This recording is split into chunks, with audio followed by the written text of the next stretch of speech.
Well, hello, everyone. Thank you for joining us in this session of virtual CSO Roundtable from my ISAC Orange County chapter.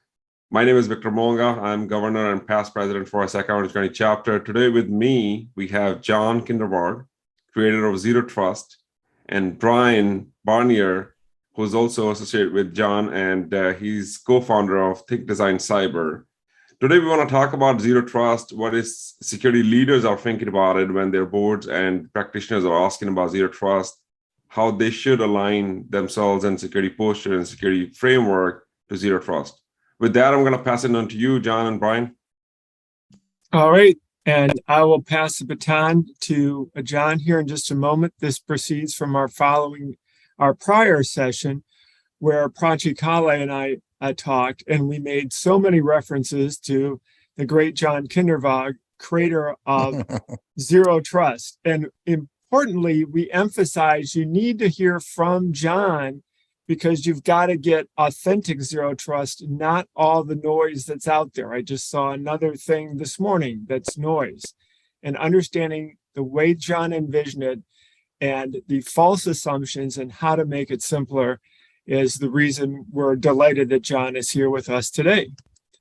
Well, thank you, Brian, and thank you, Victor, for inviting me, and welcome everybody out there looking in from your television screens, which I guess is what these things actually are back in the old days. Brian and I are old enough to remember black and white TV, right, Brian? So when there were only 3 channels and there was still nothing on. So anyway, we're going to talk today about authentic trust. I'm the creator of Zero Trust. I created it when I was at Forrester Research. I was there for 8.5 years, and then I left and I went to Palo Alto Networks for 4 years as the field CTO. So created it at Forrester, proved that I could build it over at Palo Alto Networks. And now I'm at a company called Onto It, where we do zero trust managed services. So Zero Trust based or style managed services from a Zero Trust perspective. And so my next thing was to make Zero Trust more easily consumed as a service. And I've known Brian for a while. We've been collaborating. Our minds, we're like brothers from another mother in terms of how we think, which is kind of scary, actually. My wife went out with, all went out to dinner in New York City a while back, and she was pretty frightened by the conversation Brian and I were having. She thought, whoa, you guys were geeking out. So we like to geek out together. Next slide. Okay. So as Brian mentioned, I talk about authentic Zero Trust because Zero Trust has kind of been spun and used as a buzzword in marketing. So if you're a vendor and you sell multi-factor authentication, then Zero Trust equals multi-factor authentication. Or if you sell a proxy, Zero Trust equals a proxy. So I'm going back to everything that I originally said, starting in 2010 with the first white paper, No More Chewy Centers, and that's called authentic Zero Trust. So first of all, it's a strategy. Zero Trust is a strategy designed to prevent data breaches and stop other cyber attacks from being successful. So a data breach is when data that is sensitive or regulated has been exfiltrated from our networks of systems into the hands of a malicious actor. That's when the breach occurs.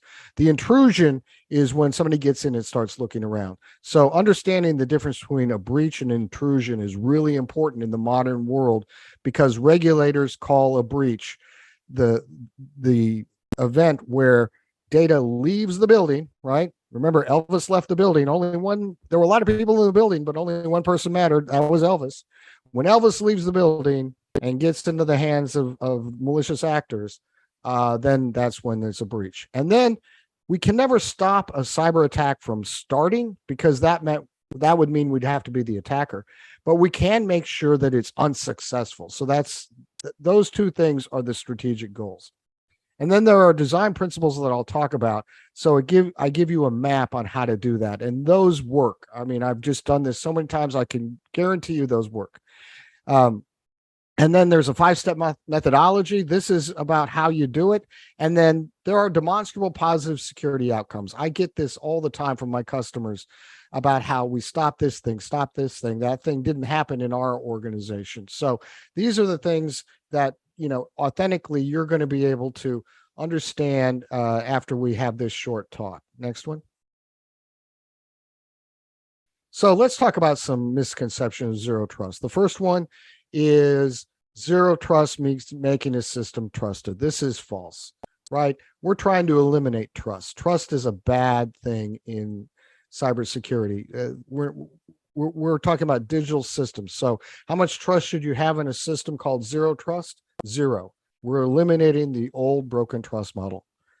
Then secondly, zero trust is all about identity. No, we consume identity in zero trust. This is false as well. So, if we look at Snowden or Manning, they had the proper identity systems in place, powerful multi-factor authentication, but nobody looked at their packets post authentication. So we use identity in zero trust to validate the asserted identity of the user. And then we look at what's going on at the packet as well. And we use a lot of data to make a policy decision on whether to allow or deny the packet. And then the third thing we do the third misconception is that there are zero trust products. Again, this is false. There are products that work well in zero trust and products that work poorly. And you're going to determine the product based upon what you protect. We'll talk about the protect surface in a moment, but don't start with the product. We've always started with the product, and that's why things have failed. And then the next one is zero trust is complicated. Again, all you need to know are 9 things, the 4 design principles and the 5 steps, and that will take you 90% of the way there. And then you just need to do it. So it's not complicated. That's false. Okay, we'll keep going here and talk more in depth, but I want to just talk about what is trust. Trust is a human emotion that's been injected into digital systems for no reason at all. So that makes it a vulnerability. Trust is a vulnerability. Think about that. Snowden and Manning, the vulnerability they attacked was the trust model. A lot of these big identity-based breaches, the trust model is being exploited through social engineering. So trust is a vulnerability that is also an exploit at the same time. That's pretty amazing. And so what do you do with vulnerabilities? You mitigate them, don't you? So the only entity who gets value from trust in your organization are the malicious actors who are going to exploit it. This is why you need to eliminate trust. It's that simple. Trust is a 4-letter word. Let's get rid of it in digital systems. Okay. Moving on, we're going to look at how the U.S. Secret Service protects the President of the United States to give you a visual metaphor of what we're trying to do. There are 3 things that the president or the Secret Service knows about the president that we typically don't know about the data or assets we're protecting. First, they know who the president is. Next slide, let's build this out here. So we know who the president is. They don't do presidential discovery projects. They don't scan for the president. Next, they know where the president is at all times. And finally, they know who should have access to the president at any given time. These are the 3 questions you ask whether you are protecting the president or data or assets. Now, if we look at this in more detail, we see that, yes, they did have a perimeter. But if you look at the Secret Service agents on that perimeter, you'll see that they have their hands in their pockets. Their coats are buttoned up or zipped up, probably. They got those big furry hats on. Why? Because they're not doing any real protection. They're just there to knock down the low-hanging fruit. Now, it's cold outside. This is a picture from Barack Obama's 2009 inauguration parade. And so it was January of 2009. So it's cold, but you'd think that no matter what, they'd be, more ready to do some protection, but they don't need to, because the real protection is being done down here at the bottom of the screen. Let's look at what's happening down there. So you can see here that they've defined a protect surface. The Secret Service knows what they're going to protect, or in this case, who they're going to protect. So there are 4 people in the protect surface: the president, his wife, and his 2 children. If at the end of the day, those 4 people are left alive, the Secret Service has done their job. And then let's look at what they do here that is pretty amazing. Look at this. They move their controls in adjacent to the protect surface. Our controls are typically on the perimeter, on that white line, or even farther out on the endpoint. And those are as far away as we can get the controls from the protect surface that we possibly could get them. And so this creates a secondary attack surface that we call the internal network. And this is where we get the concept of dwell time. Dwell time means that somebody's been in your environment and you don't know it. And they've been there for days, weeks, months, sometimes even years. It shouldn't happen. It's a weird concept, but it's because you have the controls in the wrong place. And the from the perimeter into the thing you're protecting is completely invisible to you, but not invisible to the attacker. So once you have the controls in place, let's see what the Secret Service agents do here. They define a micro perimeter in policy.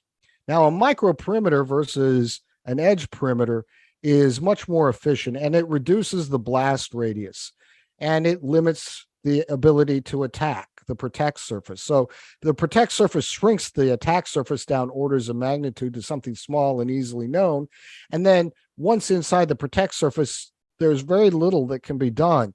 You know, you can't even get in there, but even if you could, you couldn't do much when you were inside there. So the micro perimeter reduces policy as well. So there's very small policy statements about who is allowed inside or who's allowed to leave the protect surface at this given moment.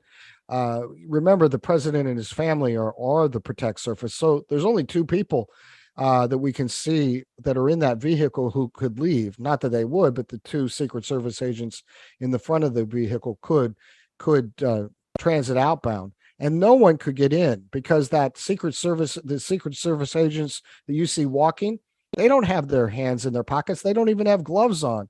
They don't have their coats buttoned up and they don't have hats on. It's not warmer down there. It's the fact that they have to be ready because they have controls hidden underneath those jackets where they're going to enforce that policy, which is, of course, is deny all at that moment. Now, the Secret Service doesn't stop there. They continuously monitor and update in real time. So they might look into the crowd and see something suspicious and send a message down that gets to those controls to keep a lookout for something, or they might have a need for a policy change. So they might send a message to the controls. And you've seen the movies where people are talking into their hand and they're listening through their earpiece. And that's actually true. That's how they do communicate. I've been involved in a detail once. And so they can change that policy and allow somebody to come in and change and get a new rule that allows access through the micro perimeter. So this is a zero trust method of protecting the president of the United States. Next slide. This is how you would protect anything, right? Whether it is the president, data, assets, you do the same thing. Figure out what you need to protect and move outbound from there. So if we keep going, we can see how this translates into our world.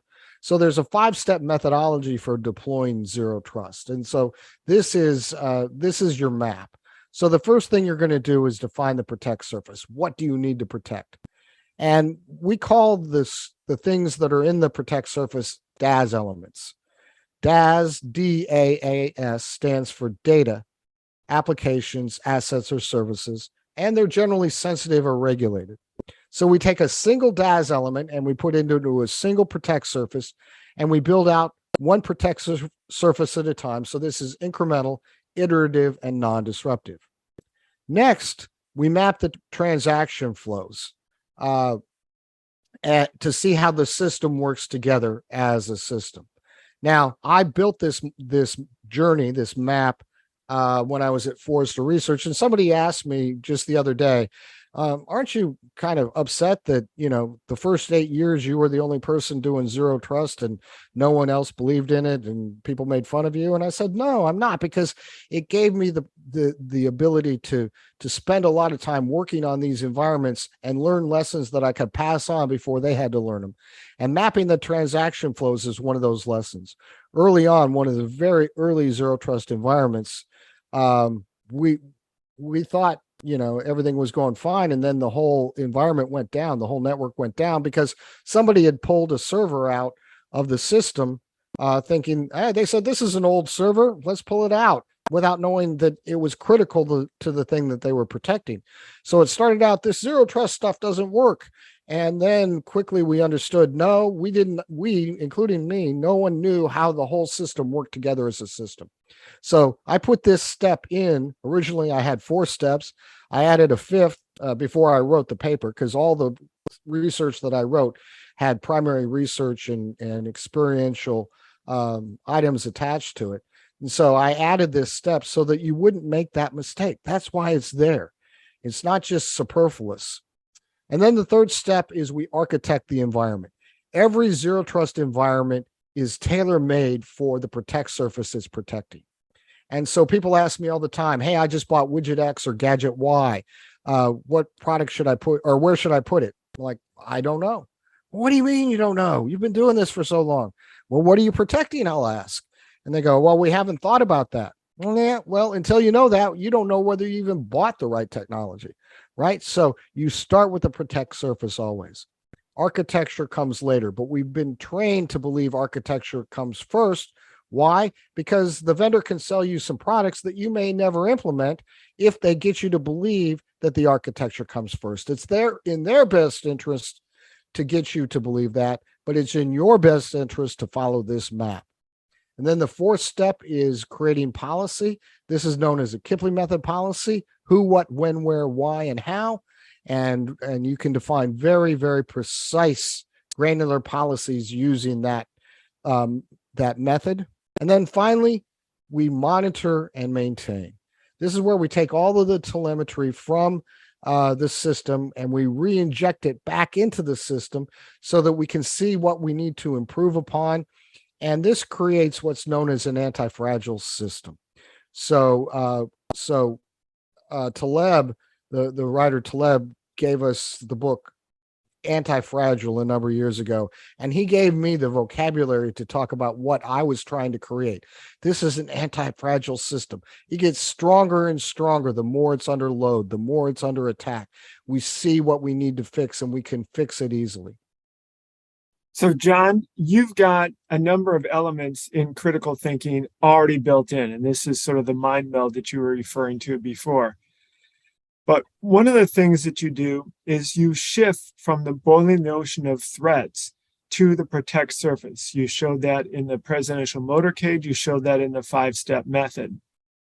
And then you've got micro policy and rules. And here's the Kipling method there. And for those of you who are not know who Rudyard Kipling was, he also wrote the Jungle Book. And I provided the link to the Amazon link for the book that he has there.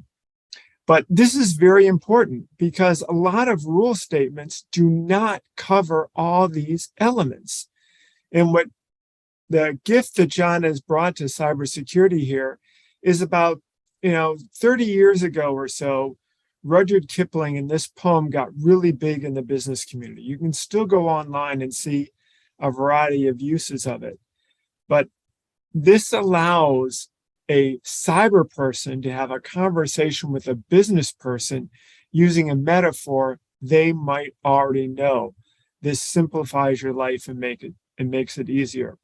But those policies and rules at this level with the Kipling approach, and then shifting from the myriad of threats, and people just drive themselves nuts looking for the next threat, rather than focusing on the protect surface. And I love John's presidential motorcade because, there's all kinds of threats out there. There could be planes dropping on, just some, mentally ill person running out, all these different things. But when you focus on the protect surface, it simplifies.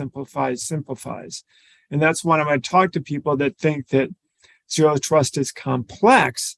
It really isn't once you actually are using authentic zero trust. John, anything to add here? No. I mean, it's just important to understand that if you start with critical thinking and design thinking, you'll end up with zero trust. Kind of if you start with zero trust, it will help you move into critical thinking and design thinking and system thinking. So these concepts are completely interlinked to each other. And they make sense. I once had a guy ask me, so you're a mathematician, right? And I'm like, no, I can barely count. I'm not very good at math at all. And he said, oh, well, I have a PhD in math, and I used to be a mathematics professor at Yale. And the way your logic flows in your presentation made me think that you must have had a mathematics background. And that was kind of the nicest compliment that anybody's ever paid to me, because, literally I went to a school that had a very bad math curriculum. I regret that.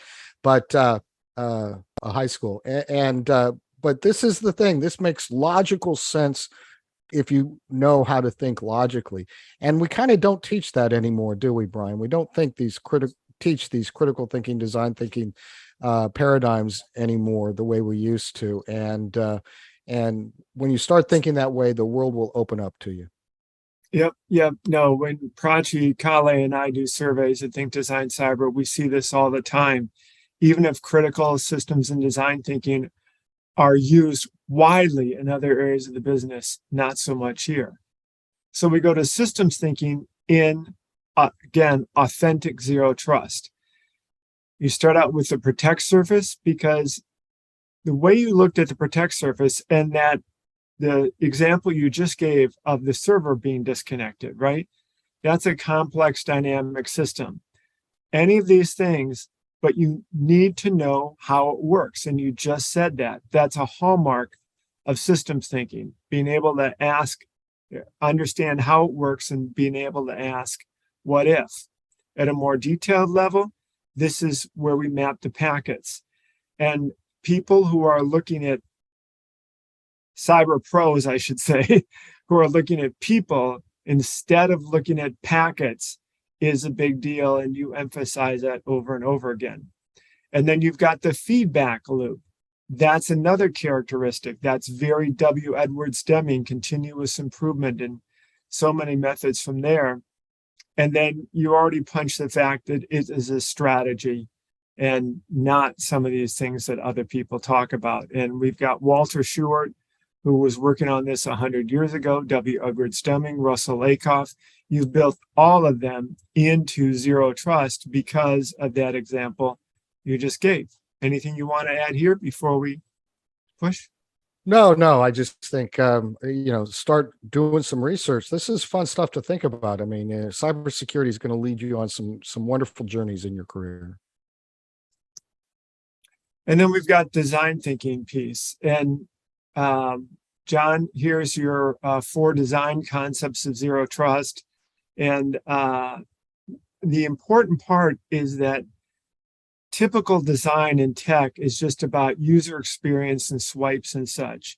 But you're really using industrial strength design thinking, again, from our shared heritage, where we want to understand how easy is this to implement, how easy is it for people to use, and how easy is it for people, to use your language, to monitor and maintain. Think about a car, think about anything that people buy and is difficult to use and difficult to maintain.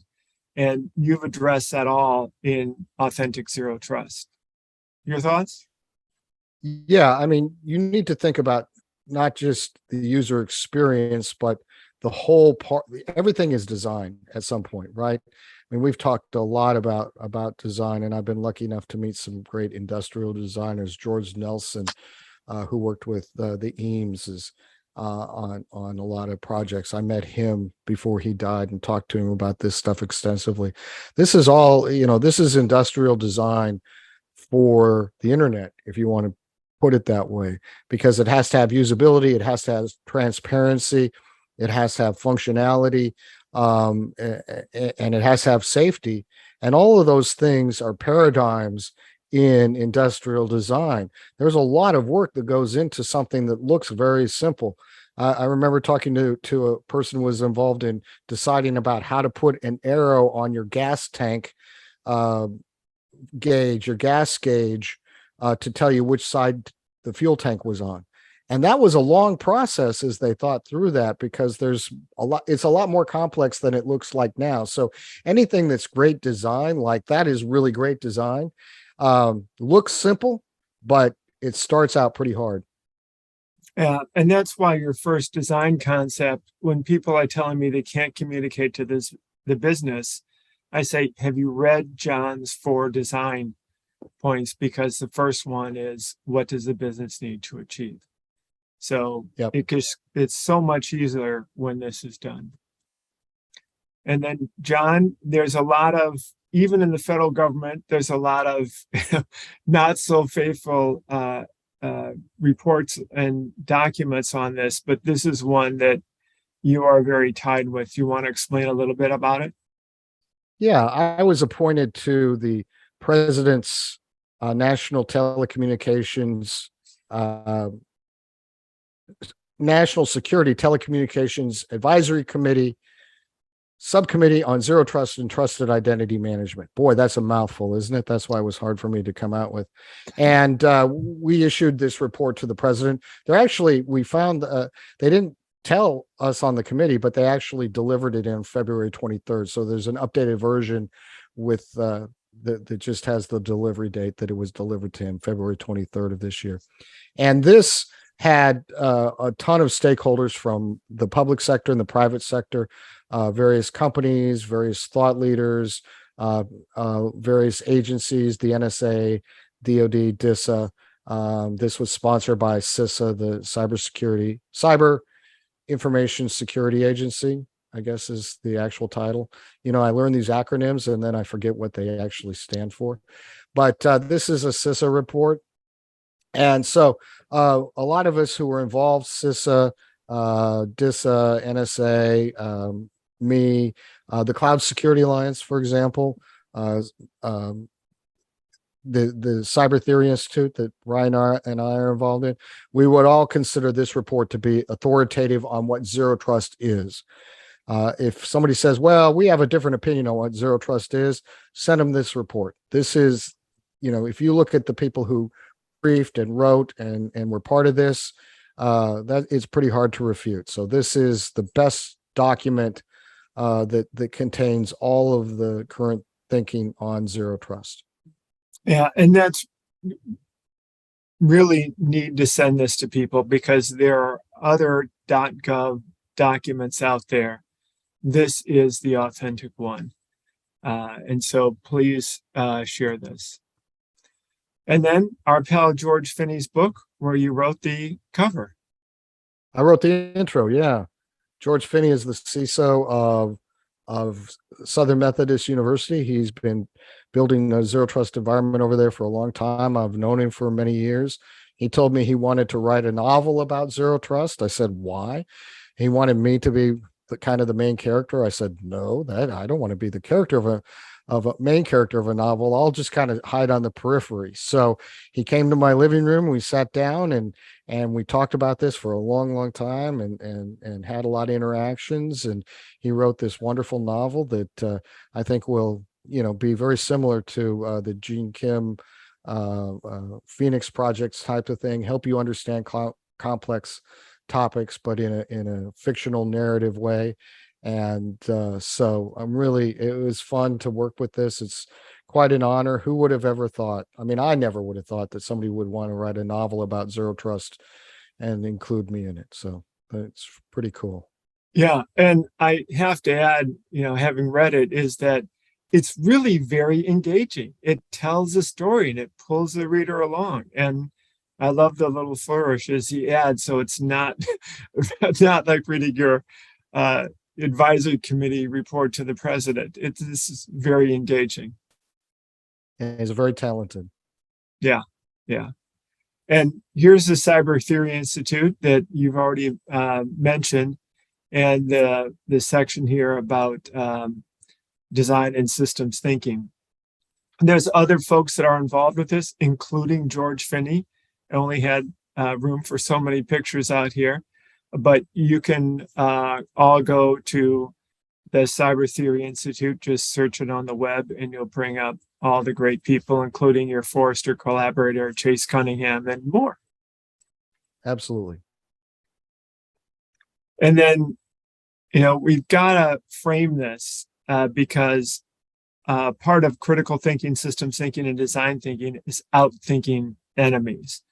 And Sun Tzu was way out in front on this. And I don't know, John, if you've got your favorite Sun Tzu quote you want to share, but that notion of outthinking the enemies is just so important.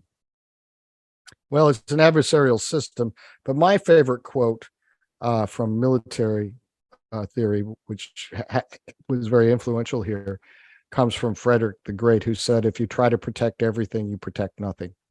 So when you put those two quotes together, you've essentially got zero trust, right? Protect the important stuff. You can't protect everything, but go fast.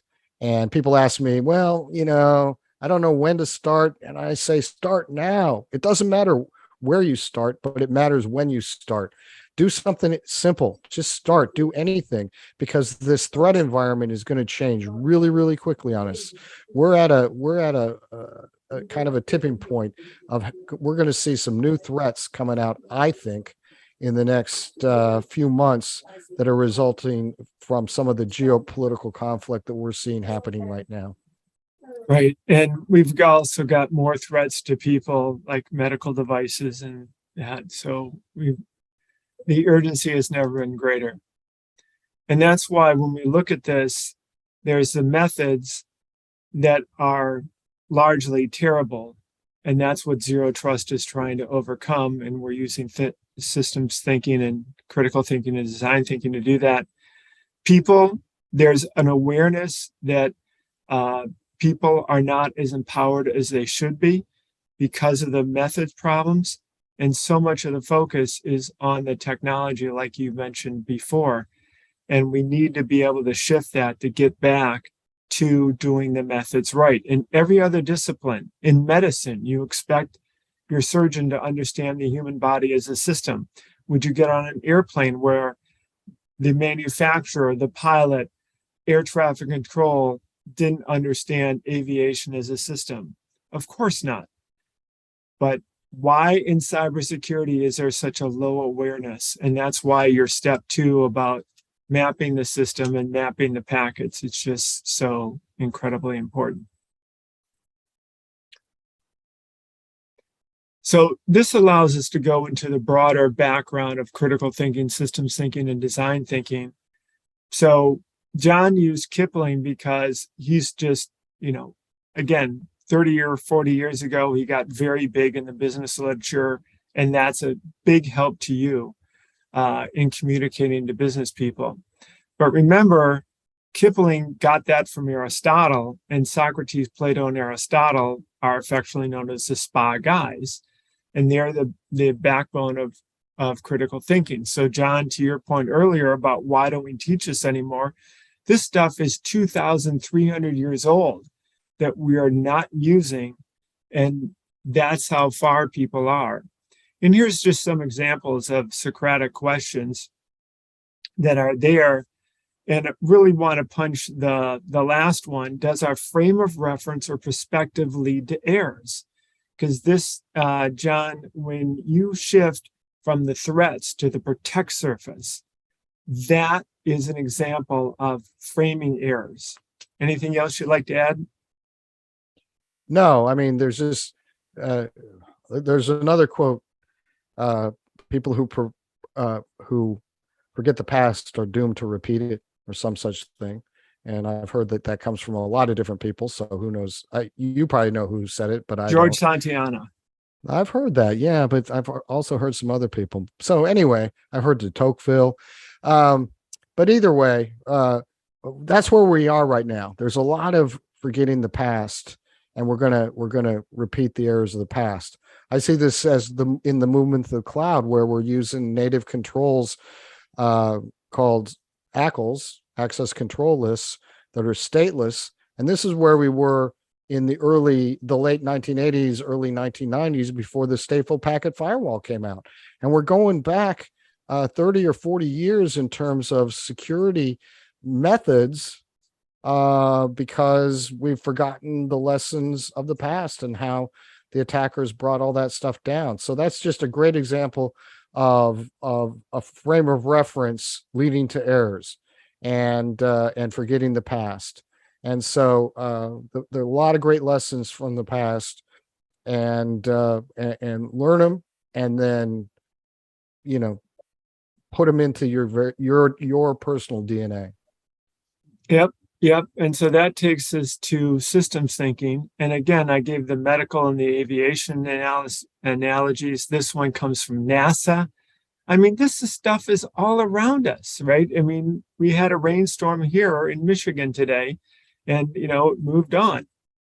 We need to understand systems. We plan our day. What are we going to do? And our failure to do that is a cause of a lot of things. Russell Lakoff from Wharton Business School, he was the one that sort of framed this notion of a system. And he says, anything that can change the outcome of a system is part of the system, That's what you do. That's that great example you gave of the server being disconnected because nobody bothered to do dependency analysis. And that problem was already in the IT department, and then it cascaded into cybersecurity. We didn't understand that anything that can change the outcome of a system is part of the system. And of course, the attackers are part of the system too. And that's why we have to consider them as part of the system, not outside the system. Yes, and that's where we bring the attackers. There's lots of formal dimensions, as they're called, the systems. Here I've got just two. A paper airplane resting on a table is pretty stable. You've got a real airplane getting ready to take off, and that's much more complex as it's going on. But then even in a room when we do exercises, we can fold paper airplanes and see the chaos that results because people can't throw the paper airplanes the same way. And then finally, we land up with the real combat in an adversarial system where this just becomes so important. And there's so much military history behind air combat. And I know you're tied into some of that as well. But anything you'd like to add here about the nature of the system? Well, these systems are very complex, and IT is a great example. I'm kind of never freaked out when things break. I'm more amazed that they work as well as they do, because I've been around since these things started, and it was just like it's kind of put together with baling wire and bubble gum and duct tape and super glue. We call that Texas engineering down here where I'm from. So it's a pretty complex system. Unfortunately, it's a pretty well, it's unstable and it's fragile, because with instability, I think, comes fragility as well. Yeah, and that's why notions of best practice, the exact way you fold a paper airplane, can only exist when you've got low complexity and a very stable system. But as you go up, you get to emergent practice, which is the catchphrase in systems thinking, which is just what you described. And then we get to being able to understand where these things are coming from. And it starts by understanding the environment. And then that cascades into the methods. Again, the red stoplight, where the methods are all screwed up because they don't understand the nature of the systems. That's where they need authentic zero trust. And the data and measures get messed up, and the equipment gets messed up, to your points earlier on, just trying to assemble a bunch of technology. And then that all falls on the people. And the people are just on a hamster wheel, burnout, stress, everything else that goes with it, because they're set up for failure. It's like these old assembly lines. It's a meme, right? Charlie Chaplin, Lucille Ball, they all did these memes that are now memes in the internet world, where people are set up to fail on assembly lines. And this is how we've got to stop setting up cybersecurity people to fail and start setting them up to succeed with authentic zero trust. Again, authentic being the hallmark of this. And that's why in any disciplines, we've got these things that are termed common or systems causes. Those are Deming type phrases, and the structural flaws. And then the root causes allow us to frame the real problems. That's an Akoff term. to solve things in the complex and dynamic system that you just mentioned. And that helps us understand where we're going here and why we need this. And so when I talk to people about zero trust and why they don't do it, so many people are just crushed under daily operations, and they're not just starting, like you said a moment ago. But if we apply critical systems and design thinking, then we can uncrush people, we can free up resources and help people move forward. So, for example, frameworks that do not provide a comprehensive understanding of the system, the human body, aviation, whatever it is, building permits, architecture, skyscrapers, anything, right? They fail because we don't have anything that's comprehensive in cybersecurity. Actually, systems reliability is more advanced with a total systems view, but often that doesn't port over into cyber. And then controls that are structurally incapable because they're really accounting checks that have been brought over. Those are fine for counting the number of sponges you remove from a patient's body before you suture them up after surgery, but it does not replace the doctor's understanding of the comprehensive system so they can plan the surgery and minimize risks. You often talk about minimizing danger to people, and that's a big deal here.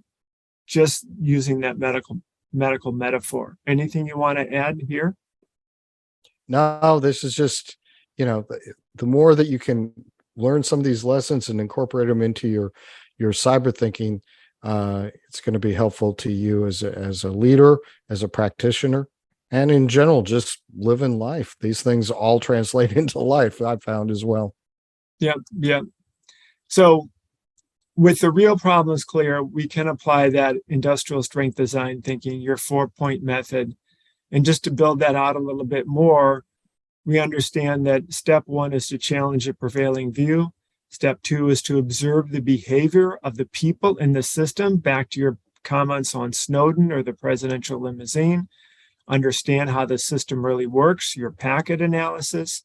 Then we want to do this. And then just like authentic zero trust has a feedback loop, it needs to be real feedback where people are really taking this to heart. And so here's the Kipling questions, and then the behavioral pieces, and then the fishbone analysis comes in. And again, the fishbone is a great root cause analysis tool, very good for cyber because it starts with the environment, and that's very helpful. So John, here's a phrase that your Forrester colleagues coined, expense in depth. Anything you want to add here? Yeah, I mean, we've been doing failed systems for a long time. Defense in depth was one that we've all learned, and I still hear about it. But my friend Rick Holland when he was at Forrester coined the term defense in depth, which is you're spending money on that you don't have on things you don't need because you don't know what you're protecting in the first place, right? So just quit thinking that you can throw enough technology at the problem. This is a problem that requires design thinking, systems thinking, critical thinking first. And then you can know what technology will most efficiently solve the problem. And once you get to that point, then you can have the policies and the monitoring and all that stuff in place to keep the problem solved. This is not a project. It is a continuous process. That's so important. And that puts people at the center of cybersecurity because you're empowering those people to have better work lives, to more easily protect people from danger, and to achieve those business objectives, which again is step 1 in your zero trust design process. And this is all the more important as cyber leader objectives have expanded.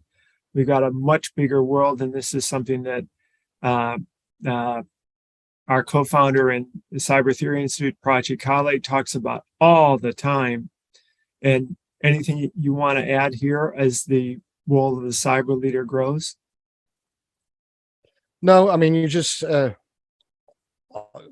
having an understanding of what you're trying to do is important. And all these things can be done from a strategic mindset that Zero Trust will give you. Learning Zero Trust will teach you also how to think strategically, because most people confuse strategy and tactics. And the more you can think strategically, the better you can make the proper tactical decisions. Yeah, absolutely. And again, everybody remember that step number one is understand the business objectives, and that Kipling method is something that's been around in the business literature for decades. So it may be that somebody with no technology understanding knows that from a problem solving perspective. And this emphasizes the seat at the table, cyber leaders becoming business leaders, and the stuff that John has built in. Again, authentic Zero Trust help you do that and get there. It's necessary, not optional, as Prachi points out over and over again. And this is from Prachi as well, moving from traditional teams to design thinking teams, just highlighting a few examples here. And hopefully you've heard this come out from John's comments about how you need to reframe this and shift from threats to the protect service. John, anything to add? No, I think this is pretty self-explanatory. I think you just, again, I just tell people it's like Nike, just do it. So we want to do this stuff, and this is the information that you need so that you can do it successfully. Coincidentally, I just met one of Nike's big designers last Friday. So